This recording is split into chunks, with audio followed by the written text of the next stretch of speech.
Hello, I'm Kate Wakelet.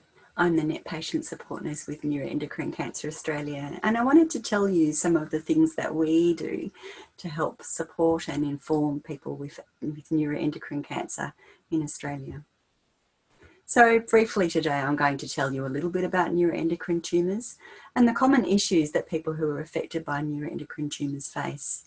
I'm going to talk a bit about Neuroendocrine Cancer Australia and our role, and particularly around our patient information and support services. So neuroendocrine tumours are uncommon. They vary in size and their rate of growth, right through from very slow growing tumours that might barely change over 10 years, right through to high grade, fast growing and aggressive types of tumours. They arise in tissues and organs that contain neuroendocrine cells, and neuroendocrine cells are the parts of our bodies that produce the hormones for our body to grow and function and digest food and keep everything ticking over. It's a common misconception that neuroendocrine tumours are benign or that they're not really cancer, but actually nearly all neuroendocrine tumours can be considered to be malignant, as they can grow uncontrollably and spread. I once heard someone refer to neuroendocrine tumours as nearly everywhere tumours, and I think that's very apt when you think about all of the different places they can occur within the body. In terms of prevalence, there's actually a lot of people in Australia who have had a neuroendocrine tumour, 19,000 in fact. We've got so much work to do in terms of 5-year survival. So this is the number of people who will be still alive 5 years after a diagnosis of neuroendocrine tumour. Currently, this sits around 50 to 60%. We want to improve that so much. When you compare that to breast cancer, where 90% of people affected by breast cancer will still be alive 5 years later, we've got a lot of work to do. So what makes living with NETs so challenging? So a lot of people who have neuroendocrine tumours suffer a variety of symptoms, and these can be very distressing. Abdominal pain is really common. Flushing. So you might see a person with a neuroendocrine tumour turning bright red frequently throughout the day. Sometimes that flush can spread right over their shoulders and abdomen, and this can be really exhausting.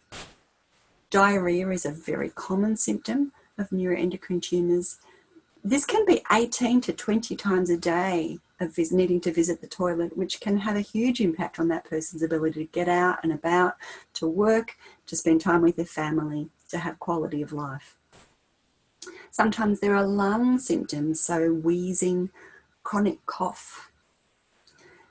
Bloating can be a problem, so feeling like there's just constantly that feeling of bloat in the tummy. Heart palpitations. Skin rash can be a problem for people affected by neuroendocrine tumours, and this can be very itchy, so living with an ongoing itch can be so wearing and challenging. Chronic heartburn can be a symptom of neuroendocrine tumours, as can weight change. But for a lot of people, actually, they don't have any symptoms of their neuroendocrine tumour, and that has its own challenges. You can wonder, how would you know that something was going wrong in your body? How do I trust my sense of knowing whether I'm healthy or not, having found out that they have tumours in their body when they felt nothing at all? There's a lot of issues with diagnosing these tumours. They are very vague symptoms that can mimic a whole heap of other conditions. And because of this, most patients see between 6 to 7 healthcare professionals over 14 visits before their diagnosis is made. Often people experience very long delays in their diagnosis, often up to 5 to 7 years. And because of this, we think that a lot of patients who, once they receive their diagnosis of neuroendocrine tumours, we find that those tumours are spread throughout their body, which makes them much more challenging to manage and much higher symptom burden. Because these symptoms are so vague and can mimic so many other conditions, more than half of our patients receive a misdiagnosis of some sort before they find out they've actually got cancer. Some of the common misdiagnoses are irritable bowel syndrome. They might be diagnosed with gastritis or inflammation of the stomach. They might be diagnosed with anxiety and put onto antidepressants. They might be diagnosed with pure menopausal symptoms or asthma. Imagine what it would be like to receive a diagnosis like that and then find out later, actually, I had cancer growing in my body that was making me experience these symptoms. It's a lot to process. So the common issues for people: delays in diagnosis, having to fight for years to feel listened to and to receive an accurate diagnosis. The burden of ongoing symptoms for people. People might have a slow-growing tumour that might be able to be managed in terms of cancer treatment, but still be very unwell with that tumour and the hormones that it's producing. And those symptoms can prevail for many, many years, having a huge impact on that person's quality of life and ability to engage with life. We see a huge amount of disparity between the more common cancers and neuroendocrine tumours. Neuroendocrine tumour patients, they don't get a breast care nurse. They don't get specific support services in their local area. And often they feel left out and underserved by the health community. There's also a really huge disparity between people in rural areas and people in metropolitan areas. There's so many more issues for these people who live in these regional areas to navigate, including travelling for appointments and treatment, trying to educate their local healthcare services who are dealing with a huge variety of different health conditions within their community, managing telehealth, managing finances, managing the responsibility of a rural property, the list goes on. And the psychosocial impact that overlays all of these common issues is just incredible, and the burden on patients, but also their families as they all manage this very difficult situation. So Neuroendocrine Cancer Australia, we were formerly the Unicorn Foundation and formed in 2009.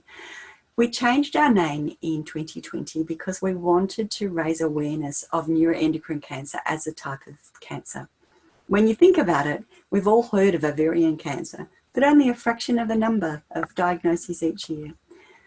So Neuroendocrine Cancer Australia, as a new name, has enabled more patients to find us earlier and to gain access to the really important information and support and other resources that we can provide them. So I mentioned information and support, and I'm going to come back to that. But we also do a lot of work with educating not only patients, but health professionals in how to diagnose and manage these complex cancers.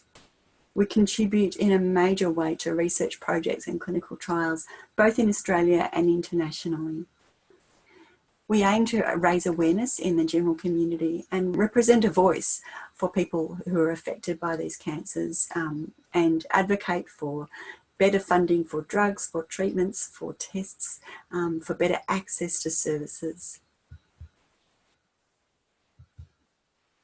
So I wanted to tell you a little bit more about information and support for our patients and those affected by neuroendocrine cancers. So I am the NET Patient Support Nurse, and I'm available via our NET Nurse telephone line, but also importantly via email and online. And I respond to up to 170 inquiries each month through those means. But so importantly, for our patients to truly feel like they're not alone, we need to put them in touch with other people who are also experiencing NETs. So our peer support programs are a very important pillar of our service. We provide this in a one-to-one setting via our Cancer Connect collaboration with Cancer Council Australia. This allows our patients to be matched one-to-one over the phone with another person who has experienced neuroendocrine cancer. We also offer a network of 15 face-to-face support groups around Australia, both in metropolitan areas, but increasingly in regional areas. And this is an opportunity to get together in an informal environment, to share stories, to gain insights into the local services, and to, again, just be reminded that you're not on your own.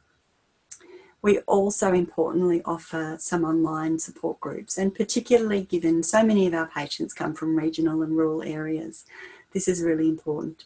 We have a private discussion group of around 1,200 members, as well as a carers online group of almost 100 people.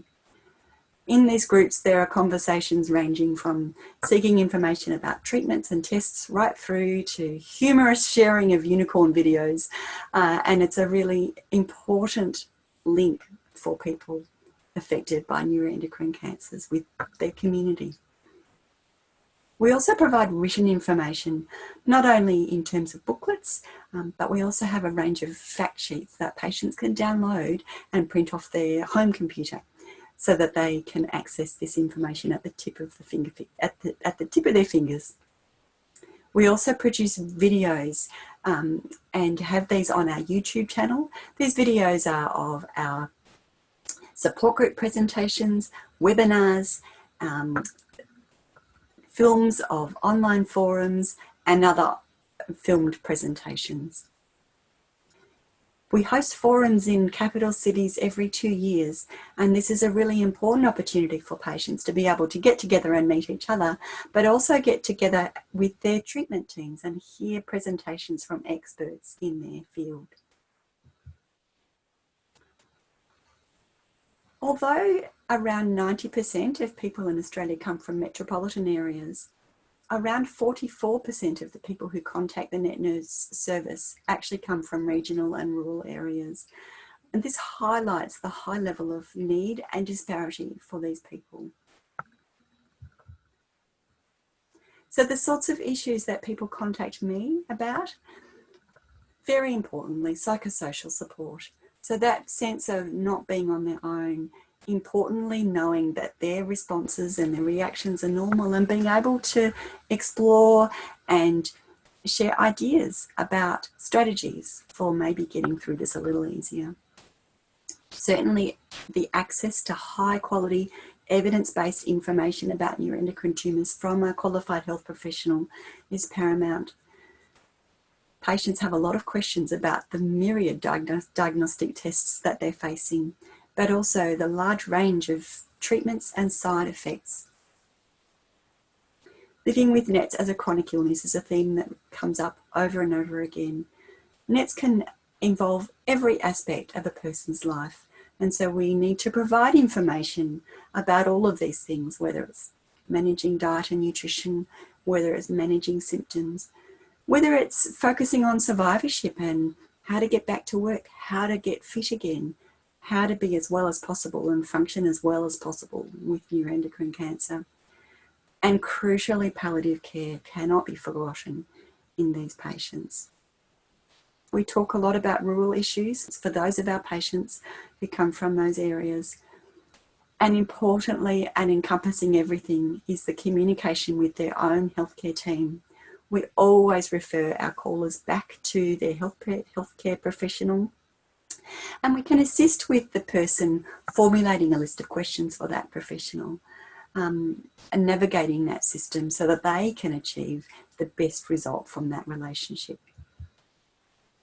So if you would like to get in touch, you'll be very welcome. My email address is netnurse@neuroendocrine.org.au, or you can contact me on the Net Nurse line, which is 1800-CURE-NETS. I do work part-time, so if you send me an email or if you leave a message on my machine, I'll aim to get back in touch with you within the next 2 working days. You're also welcome to have a look at our Facebook pages and our other social media. Thank you so much. It's been lovely to talk with you. I hope this has been helpful. You're welcome to get in touch if you need to know more.